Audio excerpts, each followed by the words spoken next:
നമ്മുടെ ലൈഫിൽ പരിചയപ്പെട്ടിട്ടുള്ള ആൾക്കാരിൽ ഒരുപാട് പേര് വേണ്ടപ്പെട്ടവരുണ്ട്, പുതുതായി പരിചയപ്പെട്ടു, അങ്ങനെ ഒരുപാട് മനുഷ്യരുന്ന് ഒരാളുടെ പേര് മനസ്സിലേക്ക് കൊണ്ടുവരാം. ഫേവറേറ്റ് ആയിട്ടുള്ള ഒരാളുടെ പേരൊന്ന് മനസ്സിലേക്ക് കൊണ്ടുവരാം.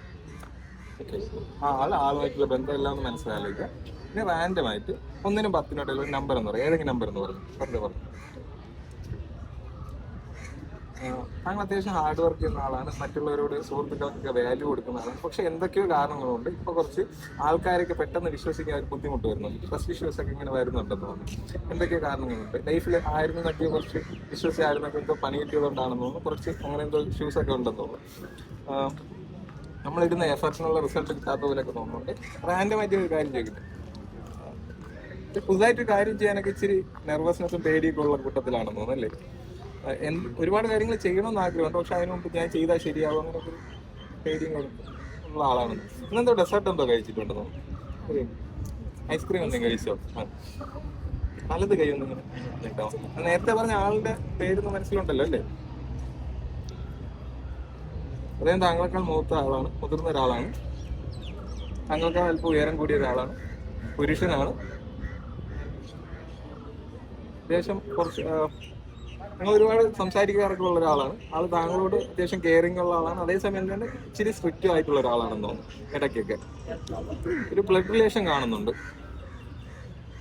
അല്ലേ? ബ്രദറിനാണെന്ന് തോന്നുന്നു. താങ്കൾ സോന ഇപ്പൊ എന്തെങ്കിലും ചെയ്യുന്നുണ്ടോ? വർക്ക് അങ്ങനെ ചെയ്യുന്നുണ്ടോ? ശരി.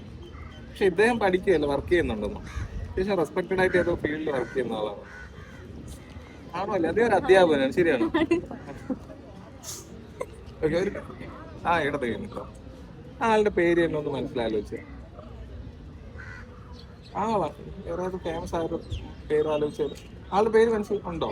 ആളുടെ പേര് നമുക്കൊക്കെ ഒന്ന് മനസ്സിലാലോചിക്കാം. അതിൽ ഏതെങ്കിലും ഒരു ലെറ്റർ ഒന്ന് മനസ്സിലാക്കുക. ആ പേരിൽ നിന്ന്, ആ പേരിങ്ങനെ എഴുതിയിരിക്കണം, അതിന്റെ സെന്ററിൽ നിന്ന് ഏതെങ്കിലും ലെറ്റർ ഒന്ന് മനസ്സിലാലോചിക്കാമോ?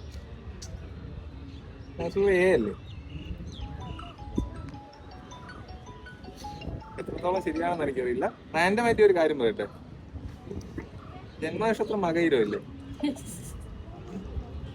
പേരൊന്ന് പറയാമോ? ആളുടെ പേരൊന്ന് പറയാമോ? അബ്ദുൽ കലാം. ഇൻസ്പിറേഷൻ തോന്നിയിട്ടതാണോ പേര് വീട്ടുകാർക്ക്?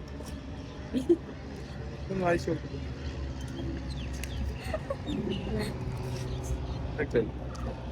വീഡിയോ ഇൻസ്റ്റാഗ്രാമിൽ പോസ്റ്റ് ചെയ്യുന്നതിൽ വിരോധമുണ്ടോ?